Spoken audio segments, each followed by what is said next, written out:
저희들이 매일 성경 공부하는 팀이 있는데, 목요 성경 공부 시간에 같이 이제 성경 공부를 하면서 읽는 책이 있습니다. 부모와 아이 사이라는 책입니다. 아주 좋은 책입니다. 이제 한번 이야기를 한 것 같은데, 우리 어린 아이를 키우는 부모님들은 꼭 읽어보시길 바랍니다. 많은 부모님들에게 제가 권했고, 또 읽어보신 분들은 이 책을 좀 더 빨리 읽었어야 되는데 안 읽은 것을 엄청 많이 후회하셨습니다. 그 책은 3권이 시리즈입니다. 부모와 아이 사이, 그다음에 부모와 10대 사이, 이런 책도 있습니다. 그래서 10대 자녀를 두신 분들은 꼭 읽어보시면 우리 아이가 왜 저렇게 천방지축이고 뭔가 내가 이렇게 이 통제가 안 되고 도대체 이해가 안 되나 하는 부분들을 상당히 많이 이해할 수 있는 아주 좋은 책입니다. 꼭 읽어보시기를 바랍니다. 우리 부모님들은 자녀들이 참 좋은 자녀로 이렇게 자라기를 다 바라지 않습니까? 그런데 부모님들이 좋은 자녀로 자랐으면 좋겠다는 그런 마음이 있는데, 그 좋은 자녀로 자라기 위해서 준비는 본인들이 노력은 별로 안 하시는 것 같습니다. 우리가 어떤 꽃을 하나 키워도 그죠? 그 꽃을 잘 키우기 위해서 뭐 책도 봐야 되고 또 연구를 해야 됩니다. 근데 이 아이, 생명, 이 하나의 이 사람을 키워가는 일인데, 그것에 대해서는 전혀 노력을 하지 않고 그냥 저절로 잘 키워질 거라시라고 이렇게 착각을 하는 경우들이 참 많습니다.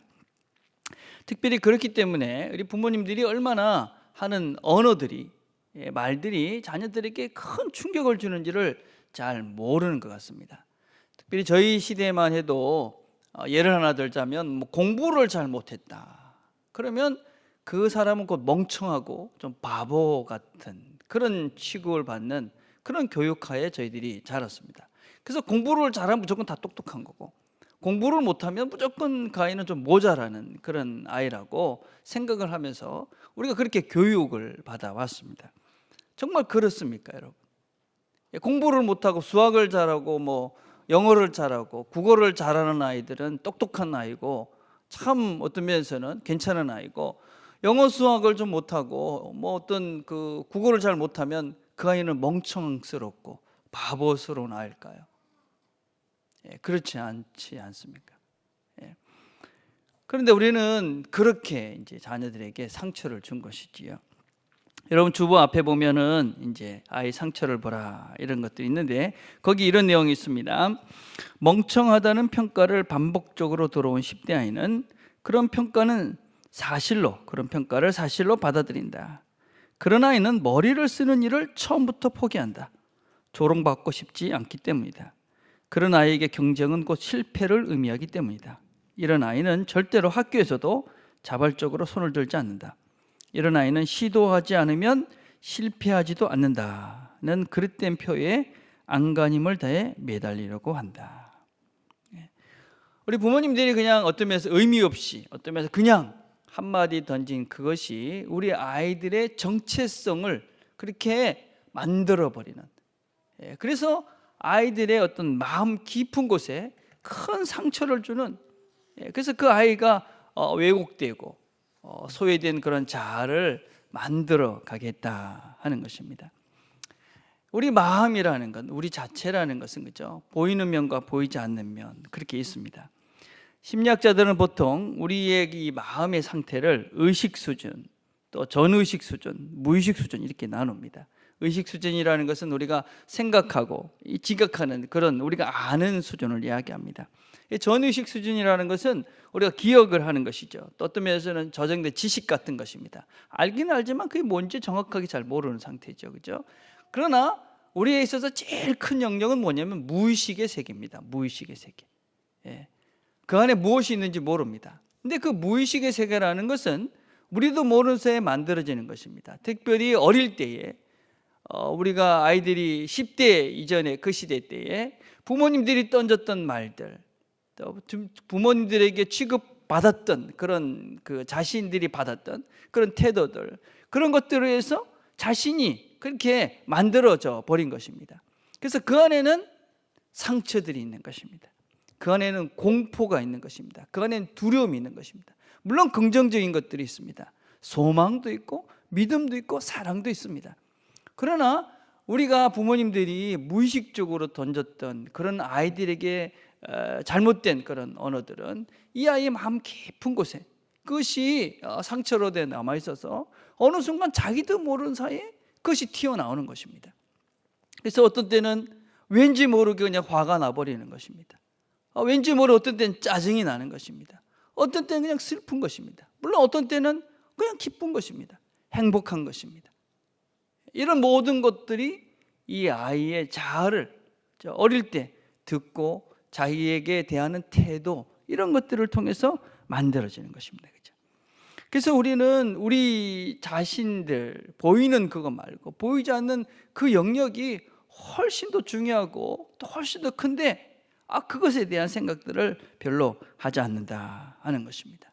마음이라는 것입니다. 마음, 보이지 않는 우리의 마음.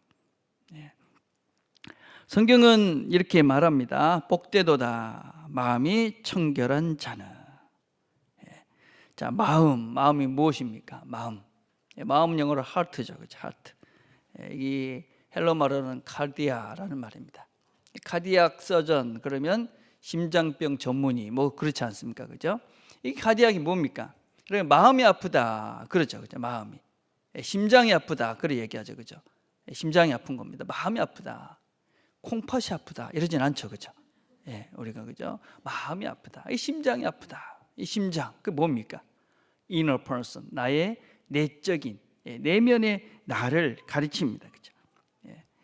이 세상의 이 학문에서도 이 마음이 중요하다, 이 마음을 잘 다스려야 된다 이렇게 이야기합니다. 성경에서는 더 어떻게 얘기하느냐? 하나님이 제일 관심을 가지고 있는 부분이 뭐냐? 바로 이 마음입니다. 사무엘상 16장 7절에 보면 여호와께서 사무엘에게 이르시되 그의 용모와 키를 보지 말라. 내가 이미 그를 버렸노라. 내가 보는 것은 사람과 같지 아니하니 사람은 외모를 보거니와 나 여호와는 중심을 보느니라. 그 중심이 뭐냐? heart, 내면, 내 마음이라는 것입니다. 하나님은 뭐에 관심이 있느냐? 신명기서 6장 5절을 보니까 너는 마음을 다하고 뜻을 다하고 힘을 다하여 내 여호와 하나님을 사랑하라.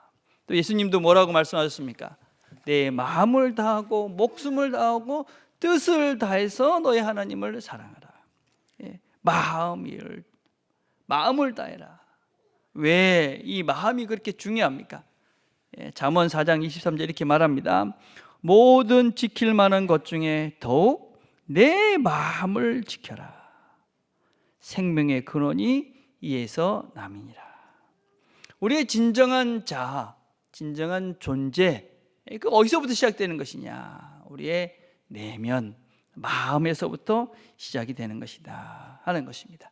그래서 신앙이라는 것은 무엇이냐? 우리의 진정한 나, 우리의 내면, 하나님이 정말 관심을 갖고 있는 정말 나, 이 나를 하나님께 드리고 이 나를 하나님의 마음으로 새롭게 만들어가는 것이 신앙생활입니다. 하나님을 믿는 것이다 라고 할 수 있습니다.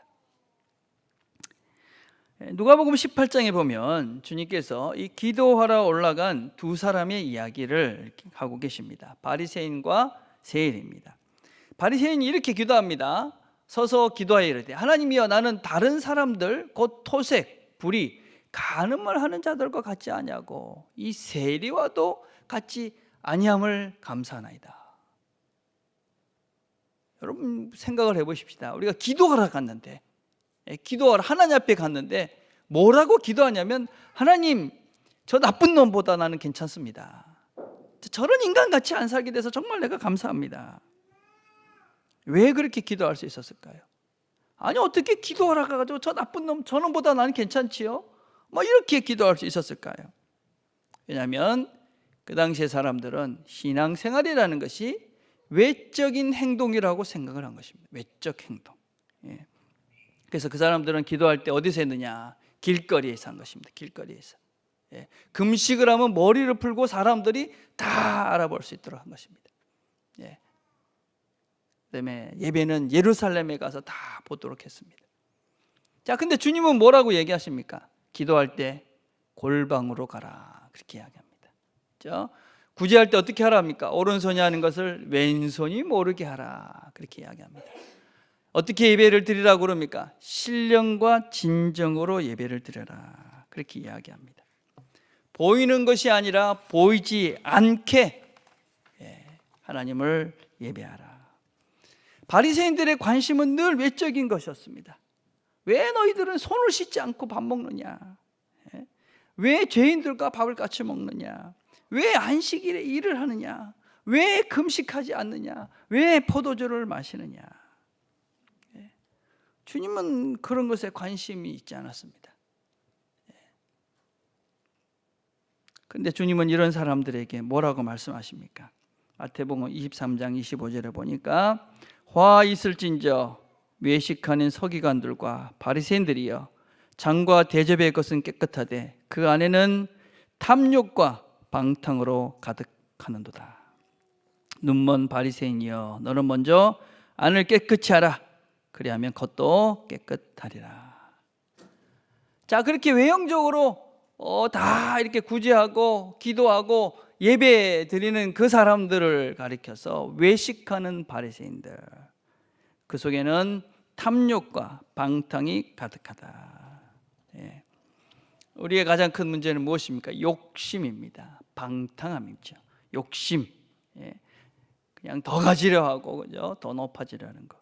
방탕, 자기 마음대로 절제되지 않는 거죠. 그래서 감정을 폭발시키고 육체적으로 막 문란한 삶을 살고 동물처럼 절제되지 않는 질서 없는 삶을 사는 사람을 말합니다. 예. 우리 마음속에 그것이 있다. 바리새인들, 너희들 마음속에 그 탐욕과 방탕함이 있다. 아무리 너희들이 바깥에 깨끗한 척을 하고 거룩한 행위를 한다 할지라도 그 마음이, 너희들의 본질이, 내면이 그렇게 탐욕과 방탕으로 더 있는 너희들 더러운 자들이다, 그렇게 이야기합니다. 여러분, 아무리 깨끗한 그릇이 있다 할지라도 그 속에 물이 더러운 물이면, 구정물이면 깨끗한 것들이 나올 수가 없습니다. 그렇죠? 예. 우리가 아무리 깨끗한 거룩한 행동을 할지라도 우리 마음이, 우리 내면이 깨끗한 탐욕과 방탕을 버리지 못하면 우리의 모든 행위는 실제적으로는 더러워집니다. 여러분, 구제를 생각을 해봅시다. 구제를 합니다. 누구를 돕는다. 예. 만약에 마음의 탐욕과 방탕함들을 가득한 사람이 구제를 하면 어떻게 될까요? 예, 그 사람을 정말 돕는 것이 아니지요. 어떻게 하면 내가 이 일을 통해서 나에게 유익이 될까? 상대방을 더 무시할 것입니다. 예, 어떤 면에서 사람들 앞에서 내가 구제하는 것을 자랑하게 될 것입니다. 그래서 그 사람은 더 비참하게 될 가능성이 많습니다. 기도를 합니다, 여러분. 기도. 근데 마음속에 방탕함과 이 탐욕이 가득합니다. 어떤 기도를 하겠습니까? 하나님 더 주십시오. 나를 더 높게 해주십시오. 그래서 그 기도가 우리의 탐욕과 이 방탕함을 더 강화시키고 또 탐욕스럽게 만드는 도구가 되고 맙니다. 기도를 합니다. 세리를 보면서 저놈보다 내가 낫습니다. 예배를 드리면서 하나님, 저는 저놈보다는 낫지 않습니까? 저 사람보다는 제가 예배를 잘 드리지 않습니까? 봉사를 합니다. 열심히 봉사를 하지만 봉사를 하면서도 어떻게 하면 내 욕심이, 그렇죠? 어떻게 하면 나애가 더 드러나고 어떻게 하면 그걸 통해서 내가 더 대접받고 더 알아주고, 그 마음속에 탐욕과 방탕함이 있는 행동들은 결국은 외형적으로 나타나는 어떤 것들이 아무리 많이 있다 할지라도 그것은 자기를 더 더럽게 만들고 더 힘들게 만드는 것이죠. 그렇죠? 우리가 이전까지의 신앙생활을 가만히 보면 신앙생활을 자꾸 뭔가를 하는 것이다, 이렇게 이해를 했습니다. 그렇죠? 물론 여러분 해야 됩니다. 봉사도 해야 되고, 전도도 해야 되고, 선교도 해야 되고, 기도도 해야 되고, 예배도 드려야 되고, 헌금도 하고 다 하셔야 됩니다. 물론 해야 되죠. 그렇죠? 그렇지만 먼저 왜 하는가, 왜 하는가, 어떤 마음으로 하는가 하는 것을 먼저 늘 점검해 보셔야만 합니다.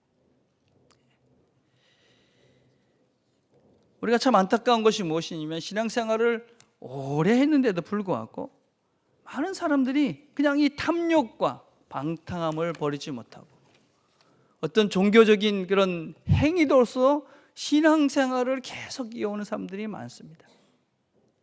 습관으로, 그죠? 관습으로, 인간적인 생각으로 예배를 드리고 기도를 드립니다.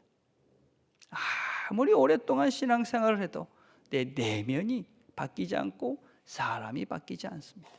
왜냐하면 껍데기, 그 껍데기를 추구해 가고 있기 때문에 그렇습니다.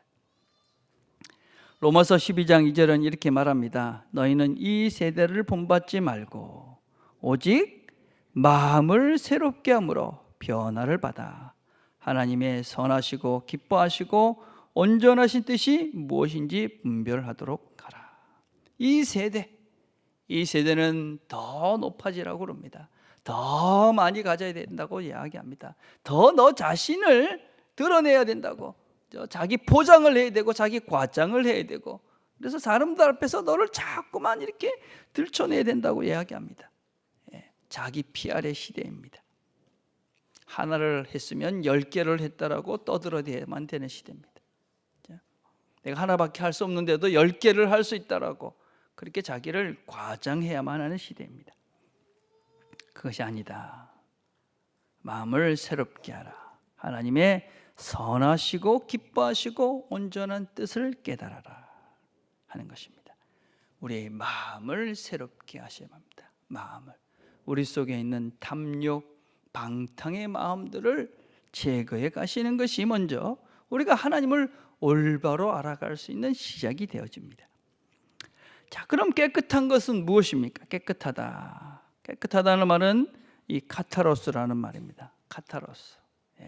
여러분 카타라시스라는 말 아시죠? 그죠? 뭔가 이렇게 하고 나면 뭔가 이렇게 정화된 것 같은 깨끗해진 상태를 이야기합니다. 그죠?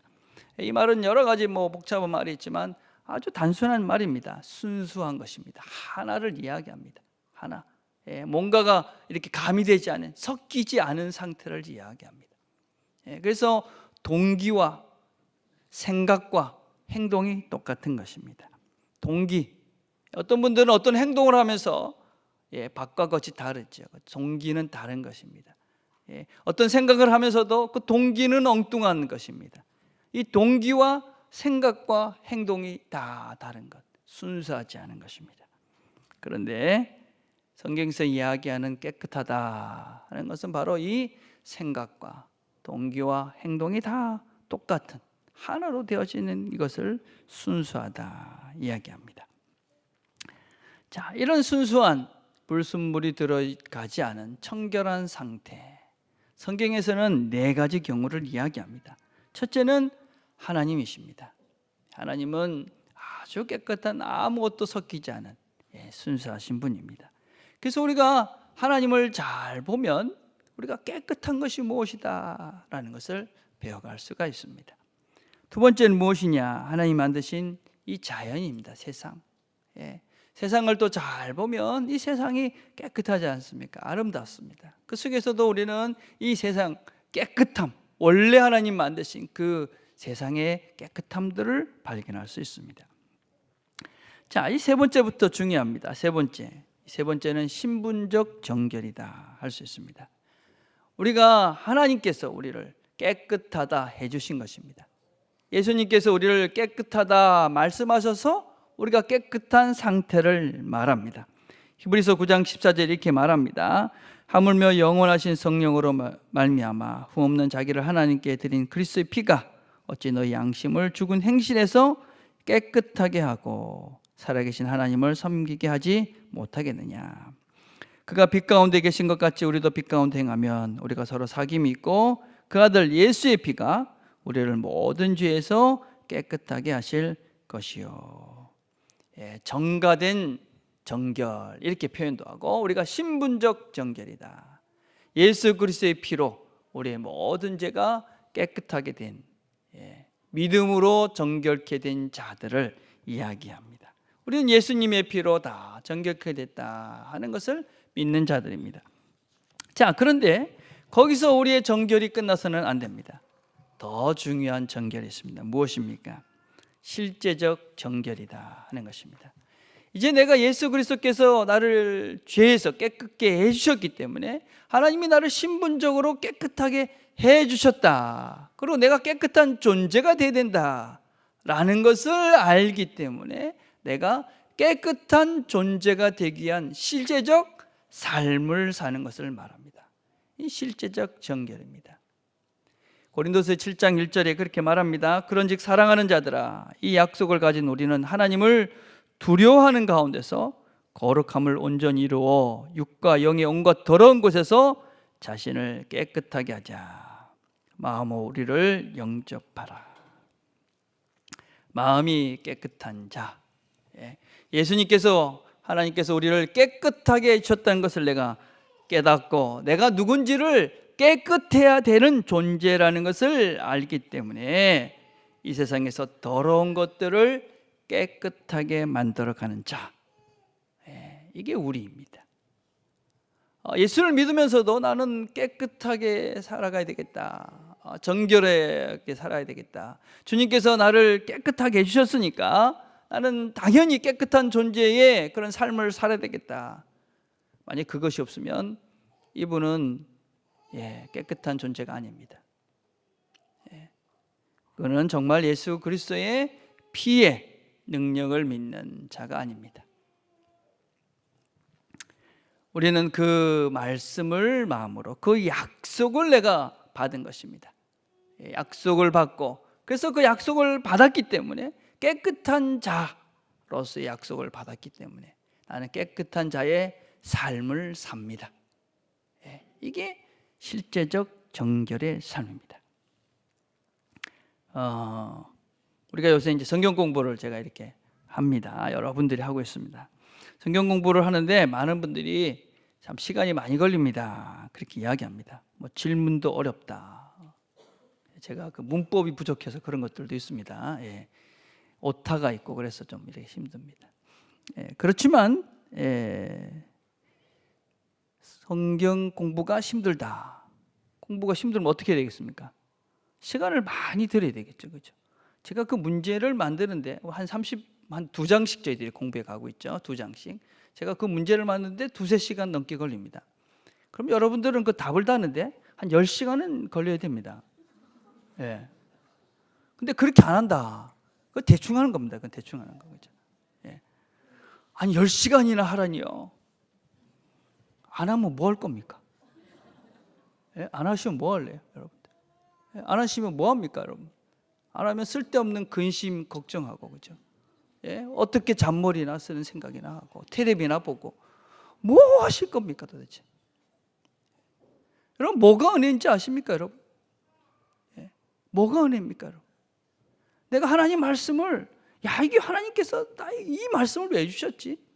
도대체 이 말씀을 통해서 내가 뭘 배워야 되지? 나는 어떻게 살아야 되지? 그 말씀에 우리가 집중을 하고 그 말씀을 묵상하고 생각하고, 그게 신앙생활인 것이지요. 여러분, 그게 은혜인 거지요. 일주일 내내 한마디의 말씀에 대한 묵상과 생각도 없이 저 교회 안에서 설교 듣는 것이 끝입니다. 그래서 세상 가서는 지 생각대로, 지 잔머리대로 그 머리 굴리면서 사니까 복잡한 것이지요. 머리가 아픈 겁니다. 이거 어떻게 써가지고 이 잔머리를 어떻게 굴려서 어떻게 일을 할까? 말씀을 깊이 묵상하면, 하나님의 말씀을 많이 생각하면 단순해집니다. 답이 간단하게 나옵니다. 왜 머리가 복잡한가 생각을 해보십시오. 왜 복잡합니까? 왜 근심 염려가 있습니까? 하나님 말씀을 여러분이 정말 오랫동안 묵상하고 그것들을 생각하고, 그래서 하나님께서 원하시는 것이 도대체 무엇인가, 그것에 집중하게 되면 여러분들이 세상 가운데서 생기는 문제의 답은 심플해집니다. 단순해질 수밖에 없습니다. 그게 뭡니까, 여러분? 마음이 깨끗해진 것입니다. 마음이 깨끗해진 것, 한 마음이 된 것입니다. 주님이 원하시는 것이 무엇인가? 나의 마음의 동기와 나의 생각과 내 행동이 어떻게 이 모든 것들이 하나님이 원하시는 것인가? 그럼 한 마음이 된 것입니다. 깨끗한 마음이 된 것이지. 예. 우리가 신앙생활을 오래 했다 하면서도 마음이 깨끗해지지 않고 인생을 살아가는 시간만큼이나 더 복잡해지고 더 근심이 많고 더 염려가 많다. 그렇다면 내가 정말 하나님이 주시는 그 말씀의 그런 깨끗함들을 경험하는가 돌아보셔야 되는 것이죠. 내 마음을 정말 깨끗하게 하려고 애를 쓰고 있는가? 내 마음을, 내 본질을, 그죠?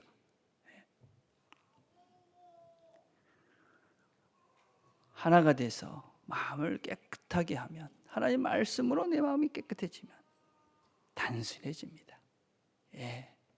깨끗해지는 것이죠. 그러면 그게 복이죠. 그게 축복입니다.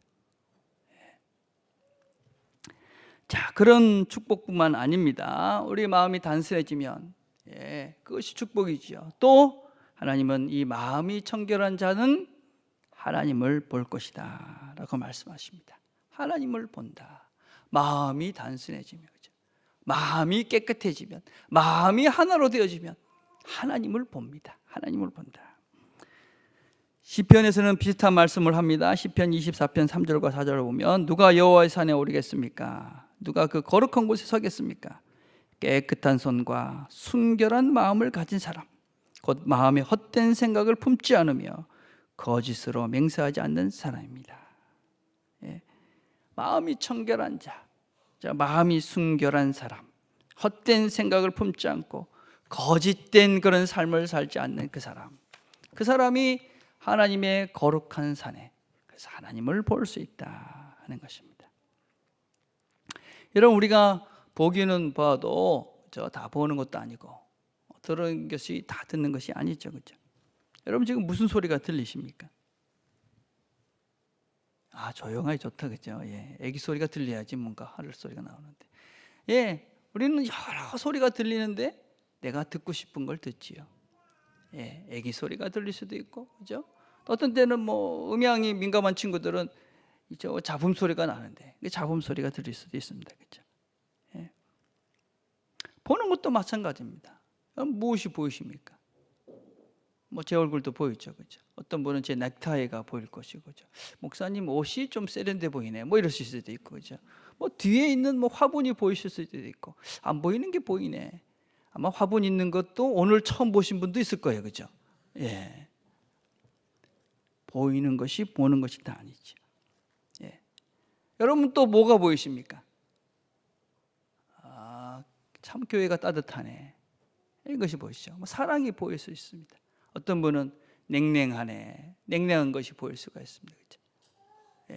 이 안에 사랑을 볼 수도 있고, 이 안에 걱정을 볼 수도 있고, 이 안에 뭔가 어수선함도 볼 수 있고, 이 안에서 겸손을 볼 수도 있고.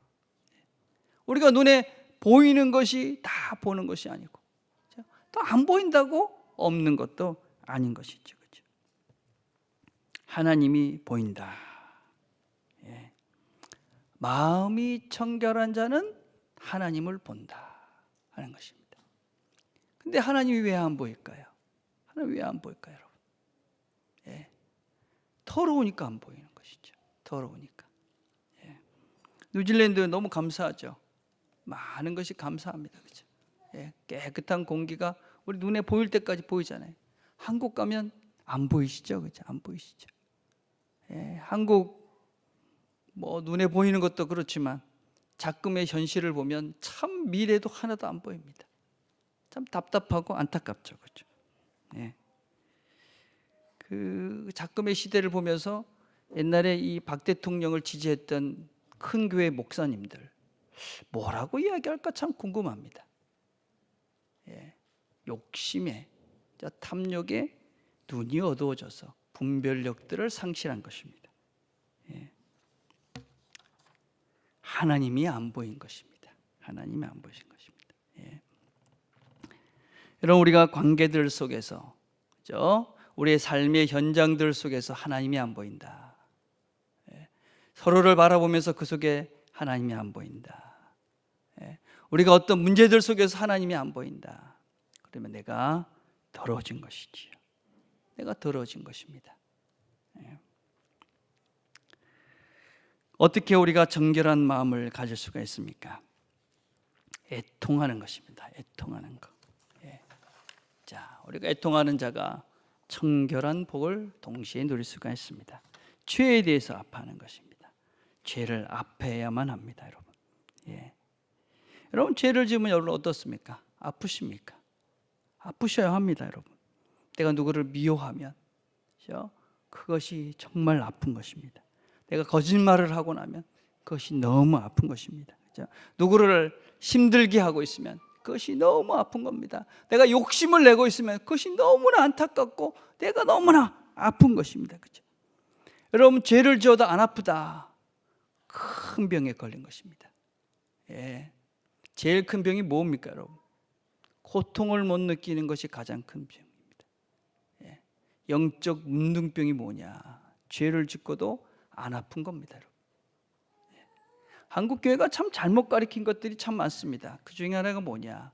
죄를 짓고 교회 와서 그냥 잘못했습니다 한번 하면 죄가 사해진다고 잘못 가르친 것입니다. 아닙니다, 여러분. 죄를 아파야 되고, 회개라는 것은 내가 그 문제를 떠나는 것을 이야기합니다.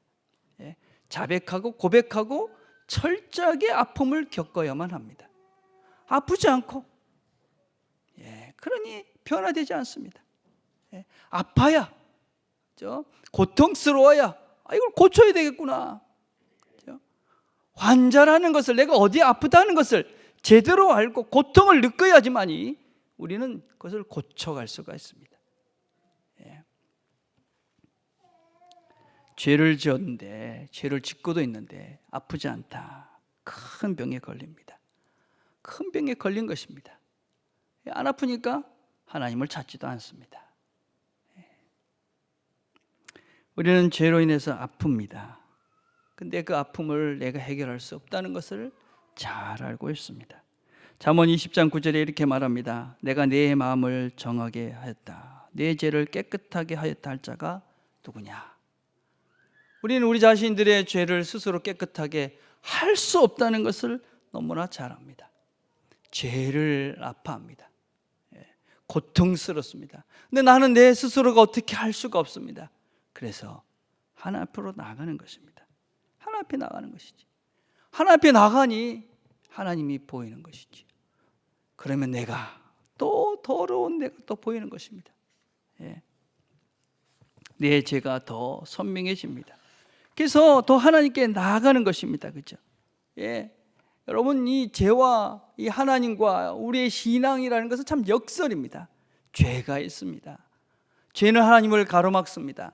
그렇지만 하나님께 나아갑니다. 하나님을 봅니다. 또 내 죄가 보입니다. 더 분명하게 하나님이 보이는 것이지요.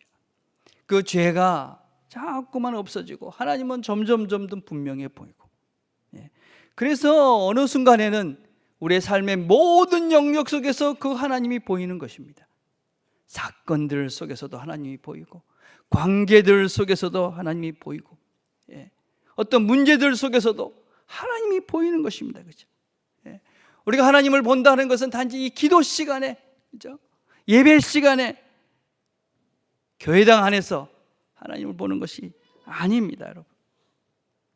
하나님을 본다 하는 것은 우리의 일상의 삶 속에서 하나님을 보는 것입니다. 여러분, 한번 생각을 해보십시오. 여러분, 우리가 삶 속에서, 모든 삶 속에서 하나님을 보면서 산다. 얼마나 멋진 삶이 되겠습니까? 우리 자신들을 한번 겸손하게 한번 돌아봅시다. 나는 왜 날마다 이렇게 비참해지는가? 나는 왜 날마다 이렇게 힘을 잃고 이렇게 참 답답한 인생을 사는가? 나는 왜 이렇게 힘들고 고통스러운가? 왜 그럴까요? 왜 이렇게 쉽게 넘어지고 쉽게 좌절하고 하나님이 안 보이기 때문에 그렇습니다. 하나님이 안 보이는 것이지. 문제들 앞에, 관계들 앞에, 그런 고통들 앞에 그것보다도 우리를 더 사랑하시는 하나님이 안 보이는 것이지. 무엇인가 더러워져 있는 것입니다. 우리의 미움, 욕심, 시기, 질투, 이기심, 자존심, 외식, 탐욕, 방탕함들이 하나님을 바라볼 수 없도록 만든 것이지. 내 가정이 왜 이런가? 왜 내 남편은 이런가? 왜 내 아내는 이런가? 내 자녀는 왜 그런가? 남편 때문입니까, 여러분? 아내 때문이라고 생각하십니까? 자녀들 때문입니까? 돈 때문입니까, 여러분? 왜 내 마음이 이렇게 답답하고 한심스럽고 나약하고 쓰러지고 왜 그런가? 우리 가정은 왜 화목하지 못한가? 왜 이런 사랑이 없는가? 왜 그렇습니까? 돈이 없기 때문이고 남편 때문이고 아내 때문이고 자녀들 때문입니까?